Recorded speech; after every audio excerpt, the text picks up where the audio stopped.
যোৱাকালিৰ দৰে আজিও বাক্সা জিলাৰ কেন্দ্ৰীয় কাৰাগাৰৰ সন্মুখভাগত এফালে যদি জয় জুবিন দা বুলি শ্লোগান দি থকা হৈছে, জুবিন দা অমৰ হওক বুলি কৈ থকা হৈছে, আৰু তাৰ বিপৰীতে এনেধৰণে এতিয়া লাঠিচাৰ্জ কৰিছে আৰক্ষীয়ে জুবিন দাৰ অনুৰাগীৰ ওপৰত, আৰু তাৰ লগতে আৰক্ষীয়ে গুলীচালনা কৰিবলৈও এতিয়া বাধ্য হৈ পৰিছে। শূন্যলৈ লক্ষ্য কৰি আৰক্ষীয়ে পৰিস্থিতি নিয়ন্ত্ৰণ কৰিবলৈ এতিয়া গুলীচালনা কৰিছে, আনকি কন্দুৱা গেছ পৰ্যন্তও নিক্ষেপ কৰিছে। বৰ্তমান সময়ত এক প্ৰকাৰ এতিয়া যেন বাক্সা জিলাৰ কেন্দ্ৰীয় কাৰাগাৰৰ সন্মুখভাগত সৃষ্টি হৈছে ভয়ংকৰ পৰিস্থিতিৰ।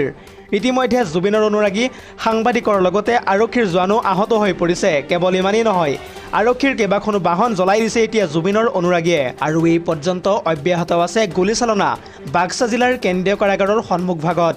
যিহেতু যোৱাকালিৰ দিনটোত জুবিনৰ একাংশ অনুৰাগীয়ে বাক্সাৰ কেন্দ্ৰীয় কাৰাগাৰৰ সন্মুখত উত্তপ্ত পৰিস্থিতিৰ সৃষ্টি কৰিছিল। শ্যাম কানু মহন্ত, সিদ্ধাৰ্থ শৰ্মা, সন্দীপন গাৰ্গ আৰু জুবিনৰ 2 দেহৰক্ষী পৰ্যন্ত মুঠ 5জনকৈ অভিযুক্তক যিকোনো কাৰণতে বাক্সা জিলাৰ কেন্দ্ৰীয় কাৰাগাৰত থাকিবলৈ দিয়া নহ'ব বুলি হুংকাৰ প্ৰদান কৰি আৰক্ষীৰ বাহন পৰ্যন্ত জ্বলাই দিছিল একাংশ জুবিন অনুৰাগীয়ে। এটা বিগ ব্ৰেকিং নিউজ জনাই আছো এই মুহূৰ্তত। বাক্সাৰ পৰিস্থিতি এতিয়াও নিয়ন্ত্ৰণৰ বাহিৰতেই আছে। জুবিনৰ একাংশ অনুৰাগীয়ে আৰক্ষীলৈ লক্ষ্য কৰি শিলগুটি দলিওৱাৰ বিপৰীতে আৰক্ষীয়ে শূন্যলৈ লক্ষ্য কৰি কৰিছে এতিয়া গুলীচালনা, আৰু আৰক্ষীয়ে যিমানেই লাঠিচাৰ্জ কৰিছে, গুলীচালনা কৰিছে, সিমানেই আগবাঢ়ি আহিছে এতিয়া জুবিনৰ অনুৰাগী, আৰু পৰিস্থিতি এতিয়া নিয়ন্ত্ৰণৰ বাহিৰত আছে বুলি জানিব পৰা গৈছে। আৰু পৰিস্থিতি নিয়ন্ত্ৰণ কৰিবৰ কাৰণে আৰক্ষীয়ে নিক্ষেপ কৰিছে এতিয়া কন্দুৱা গেছ, আৰু এই ভয়ংকৰ পৰিস্থিতিৰ সন্মুখত আহত হৈ পৰিছে আৰক্ষী, সাংবাদিক আৰু জুবিনৰ অনুৰাগী। কাৰোবাৰ যদি মূৰ ফাটিছে, কাৰোবাৰ আকৌ ভৰিও ভাঙিছে, হাতো ভাঙিছে। মুঠতে এতিয়া বাক্সা জিলাৰ কেন্দ্ৰীয় কাৰাগাৰৰ সন্মুখত এক অবৰ্ণনীয় পৰিৱেশৰ সৃষ্টি হৈছে, আৰু তাৰ মাজতে এতিয়া জুবিনৰ অনুৰাগীয়ে হুংকাৰ প্ৰদান কৰি কয় যে আমি বাক্সাখন লেতেৰা কৰিবলৈ নিদিওঁ, আৰু সেই গোটেইকেইটাক বেলেগ এখন জেললৈ নিয়ক। এয়া আমাৰ স্পষ্ট কথা। বাক্সা জিলাৰ কেন্দ্ৰীয় কাৰাগাৰত ভুলতো থাকিব নোৱাৰিব শ্যাম কানু মহন্ত, সিদ্ধাৰ্থ শৰ্মা, জুবিনৰ ভাতৃ সন্দীপন গাৰ্গৰ লগতে জুবিনৰ 2জন দেহৰক্ষী। আৰু তাৰে পৰিপ্ৰেক্ষিতত এতিয়া বাক্সা জিলাত প্ৰশাসনে জাৰি কৰিছে সান্ধ্য আইন। BNSSৰ অধীনত জাৰি কৰা হৈছে এই সান্ধ্য আইন, আৰু তাৰ পিছতে ৰেপিড একশ্যন ফ'ৰ্চ নামি পৰিছে। AK-47ৰে বাক্সা জিলাত এতিয়া গোলাবৰ্ষণ কৰিবলৈ বাধ্য হৈ পৰিছে ৰেপিড একশ্যন ফ'ৰ্চে।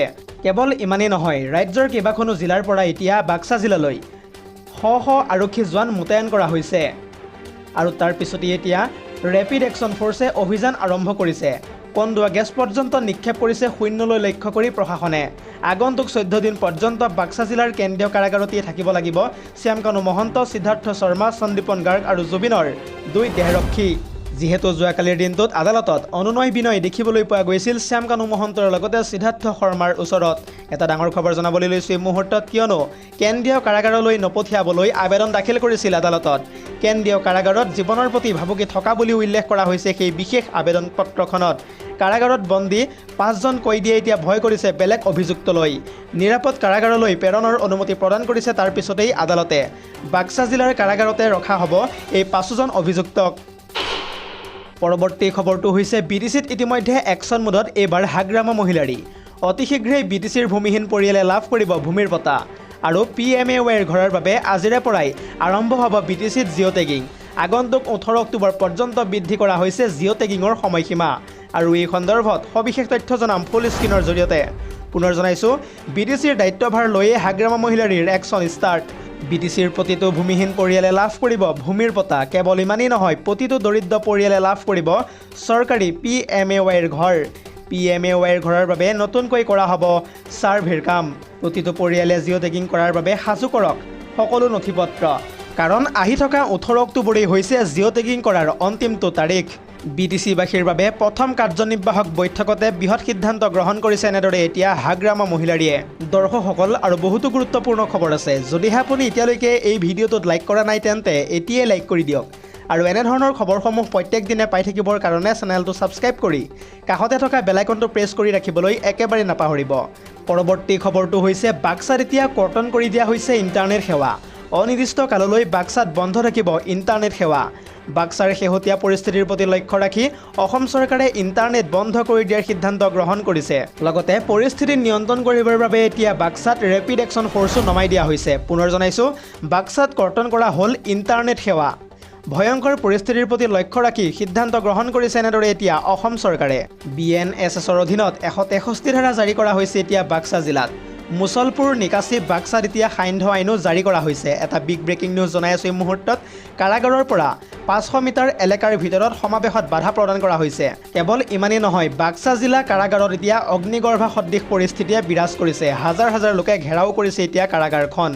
ধাৰাসাৰী শিলাবৰ্ষণ অব্যাহত ৰাখিছে এতিয়া উচ্ছেদিত লোকে।